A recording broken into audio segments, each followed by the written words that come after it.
You think you left me, and the truth is you did. And not once in all those years did I leave you. I know you nearly scrolled right past this. I know your thumb was already moving, and somehow you stopped. Maybe a part of you that you thought had gone silent is still listening after all.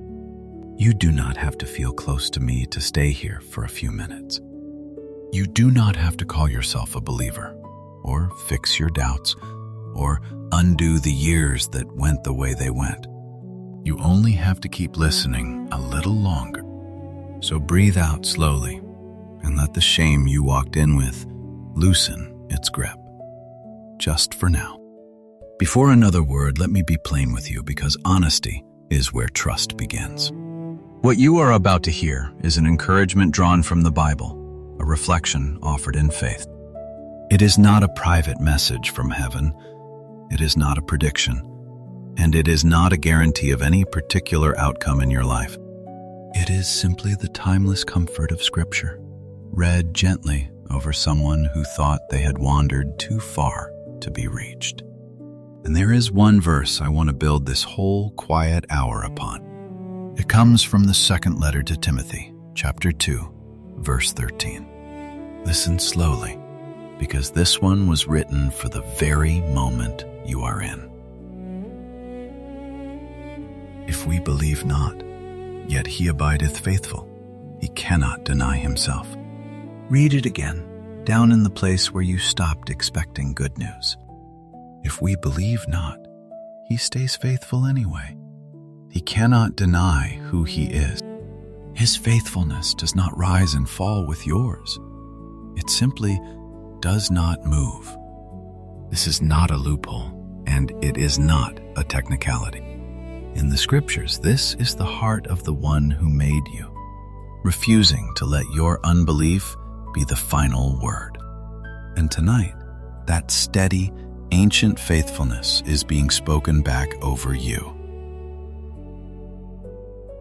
So let these words reach you the way the Bible offers them, as if the Father himself were sitting beside the person you became and saying, "My child, you walked away, and I never stopped knowing where you were. I watched the day you decided it was easier to stop praying than to keep praying into what felt like an empty sky. I saw the slow drift, the Sundays that quietly became no Sundays, the prayers that got shorter and then stopped. I was there the night you decided you were done, and you said it almost like a dare, half expecting me to argue. The Scriptures put it this way in Psalm 139, "Where can I go from thy spirit, or where can I flee from thy presence?" You went a long way, and you never once went beyond my reach. I saw the years you filled with everything except me, and I saw how some of them were good, and how some of them left you emptier than before. I watched you build a whole life that had no room for the one who made you, and I did not stop loving the one who built it. I did not look away from you, not in your leaving, not in your silence, not in your forgetting. I know what you have told yourself about all of this. You decided that a person like you, who knew the way and chose another road, must have used up whatever patience heaven had. But hear me now. The door you assume is bolted shut was never even locked. You imagined me as someone keeping a record, tallying every year you stayed gone, waiting for an apology good enough to earn my attention back. That is not who I am, and it never was. That is the picture fear painted while you were away. What you called walking away, I called waiting. And I was not waiting with my arms crossed. You are not too far gone. You are not the one exception. You are not the story that does not get to come home. The shame that tells you otherwise is not my voice, and it never has been. There is a voice you have lived with for a long time now, and it speaks in your own accent, so you trusted it. It tells you that you already had your chance, and you threw it away with both hands. It says a real believer would not have left, so whatever you were back then could not have been real, and whatever you are now is too late to fix. It reminds you of the version of you that prayed once, and it uses that memory to make this moment feel like fraud. And in the quiet, it reads your wandering years back to you, slowly, as evidence that you are finished. My child, listen closely. That voice is a liar. It does not speak for heaven, and it does not speak for the one who stayed faithful while you were gone. So when it begins its old familiar sermon about how far you have fallen, answer it with the verse you just heard. When it says you stopped believing, the truth says, He abideth faithful still. When it says you denied Him, the truth says, He cannot deny Himself. When it says the door is closed, the truth says, He is the one who stayed, and He has not moved. You do not have to win the whole argument tonight. You only have to stop nodding along with the lie. So if you are listening with a heart that has felt far from God for a long time, this is for you. If you used to pray, and somewhere along the way the words just stopped, this is for you. If you call yourself a backslider, a failed Christian, the one who knew better and left anyway, this is for you. If you have assumed for years that you forfeited your place, that the homecoming was for other people, this, especially, is for you. You do not have to defend your absence here. You do not have to explain the years. You do not have to arrive with your faith repaired and your doubts resolved. Come back exactly as you are, with the unbelief still in your hands. There is a story the scriptures tell that maybe you already know, and maybe you have been afraid to sit inside it. A son took what he was given, and he left, and he spent it all, and he ended up lower than he ever imagined the son could fall. He rehearsed a speech on the road home, certain that the most he could hope for was to be taken back as a hired hand, never a son again. But the scriptures say the father saw him a long way off, which means the father had been watching the road the whole time he was gone. And the father did not wait at the door with arms crossed and a list. He ran. He ran to the one who had walked away. He was wrapped in welcome before he could even finish the apology he had practiced. If you have been writing your own version of that speech, the one where you settle for less because you left, hear this. The one who made you has been watching the road, and he is not the kind to wait at a distance. I want to speak gently to the thing you are most afraid is true. You are afraid that even now, even here, you do not really believe, not all the way, and that this whole quiet hour is something you are faking. So let the verse hold you exactly where your faith feels thin. If we believe not, yet he abideth faithful. His faithfulness was never propped up by the strength of yours. On the day your belief was bright and certain, he was faithful. And on this day, when belief feels like a word you are no longer sure you have the right to use, he is faithful still. You cannot unbelieve him into leaving, because his staying was never your doing in the first place. He cannot deny himself, and faithfulness is simply who he is, with you or without your certainty. And about all those prayers from before, the ones you think you canceled when you stopped, the prayers of a younger you, the ones prayed before life got complicated and the believing got hard. You assumed that walking away erased them, that your silence somehow reached back and unsaid them all. You pictured them gathering dust, embarrassing relics of a faith you no longer felt you owned. But the scriptures say nothing offered to God in honesty is ever truly lost. Not one. Those early prayers were heard, and they did not expire the day you stopped praying them. None of it was wasted, and none of it was undone by the years that followed. Sometimes the long way around was not a punishment. It was a road, and you were being walked home the whole time you thought you were just wandering. Being far away was never the same as being abandoned. Beneath the surface of all those wasted feeling years, something was being kept for you, untouched. Like an ember, a careful hand refuses to let go out, hidden under the ash, waiting for the breath that would bring it back. You were never as alone out there as you taught yourself to believe. Now, I know you may not feel any of this is yours to claim yet. Feeling comes back slowly to a heart that decided long ago it was safer to feel nothing toward God. And that is all right. The truth does not wait for your faith to recover before it becomes true. His faithfulness held you up through every faithless year, whether you felt held or not.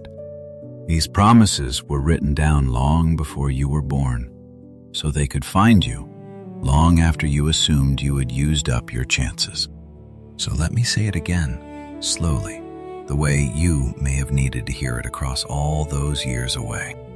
You are not too far. You are not the exception. And you were never written off.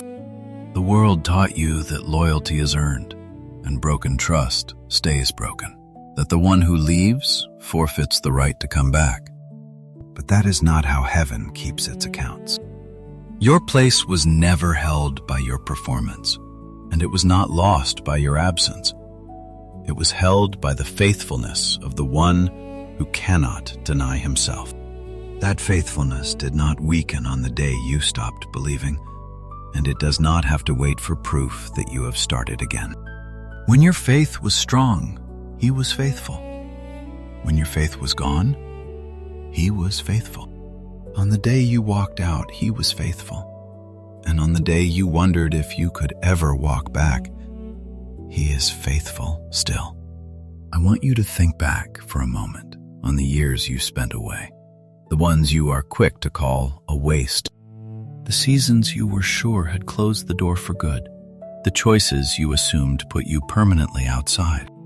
And yet, here you are, listening to a message about God, with something in your chest that has not gone as cold as you claimed. Do you ever wonder why, after everything, the pull is still there at all? Why a quiet ache for home survived years that should have erased it completely? Why, on a night you could have spent 1,000 other ways, you stopped on words about the one you walked away from? The scriptures would say that pull was not random.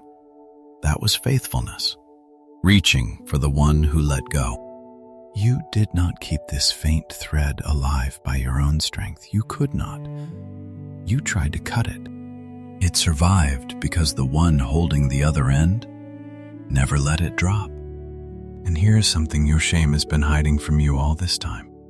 You are not the same person who walked away, and not only in the ways you regret. You think those years only took from you, but somewhere out there you also learned things a sheltered faith never could. You know now how hollow the substitutes are. You spent years testing them, so you cannot be fooled the same way twice. You understand the ones who left, because you were one, and that understanding is a gift the people who never wandered do not carry. The honesty you have now, the inability to fake a faith you do not feel, that came from the wilderness, and it is worth more than the easy certainty you lost. The years away were not sent to destroy you. Even a fire that felt like ruin can leave a person more real than the fire found them. And you may be coming home more honest, more humble, and more truly yourself than the one who first walked out. One day, you will sit with someone convinced they are too far gone to return, and the very road you regret will be the reason they believe a way back exists. Nothing you wandered through has to be wasted. And let me speak gently to the comparison that has quietly kept you away. You have looked at the people who stayed, the ones who never left, and decided you can never catch up to them. Behind in faith, behind in standing, behind some invisible measure where the years away count permanently against you. But heaven does not rank you against the ones who never wandered, and you are not too late to the same grace they receive. You are not a lesser second-class version of a believer because your road went out and came back. The scriptures are full of people who left, denied, doubted, and ran, and were welcomed back not as strangers, but as their own. The denier made a shepherd, the doubter made a witness, the runner brought home. Your years away are not your verdict, so stop measuring your return against a record you imagine others are keeping. You are exactly where faithfulness can still reach you, and faithfulness has never once arrived too late. So tonight, I am asking you to set down a few things you were never meant to carry back through the door. Lay down the shame of the years you spent away. Lay down the certainty that you already missed your only chance. Lay down the fear that says the one who made you keeps a ledger, and yours is too far in the red to ever clear. You were not meant to carry those things forever, and you do not have to carry them across the threshold of coming back. And about the leaving itself, the specific way you walked away, the words you said, the bridge you thought you burned. Hear this carefully, my child. You are not the worst day of your faith, and you are not the sum of the years you stayed gone. The scriptures promise His mercies are new every morning, new even on the morning of someone who has been away for years. Fresh mercy, already waiting before a single thing is earned. Mercy was never a prize for the ones who stayed loyal. It has always been a gift for the ones who could not, and that includes the one who left, the one listening right now. So lay the leaving down too, not because it did not happen, but because it no longer has the right to decide whether you are allowed to come home. If these words have stirred something you thought was long dead, you do not need to do anything dramatic. You do not owe anyone a declaration to make this real, and you do not have to prove a returning faith to a stranger. But if you would like, you can take this quiet moment and turn it into the smallest prayer, even if it is the first one in years. It can be as plain as this: God, I do not even know if I still believe, but if you are still there, I am listening.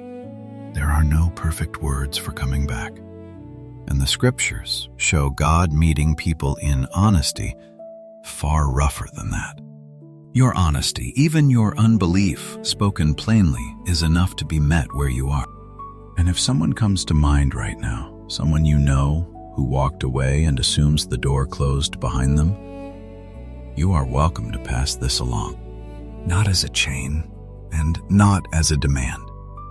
Just as a quiet word to someone who needs to hear that the way back is still open. Now, here is one gentle but important reminder, and I will not hurry past it. Faith is a deep comfort, but it is not a substitute for care. If you are struggling with your health, or your mind, or a weight that feels too heavy to carry alone, please also reach out to a doctor, a counselor, or someone you trust. Faith and help were always meant to walk side by side. Asking for support is not a failure of faith. It is wisdom, and it is brave. And before we come to the end, let me ask one simple thing of the one who walked away. Do not assume the door is shut. Give it the smallest push and see. I am not telling you that coming back makes everything instantly easy. And I am not handing you a guarantee or a timeline or a tidy ending wrapped up neatly. I am telling you what faithfulness has always whispered to the ones who left, that the way home was never taken away, and it is not too late to walk it.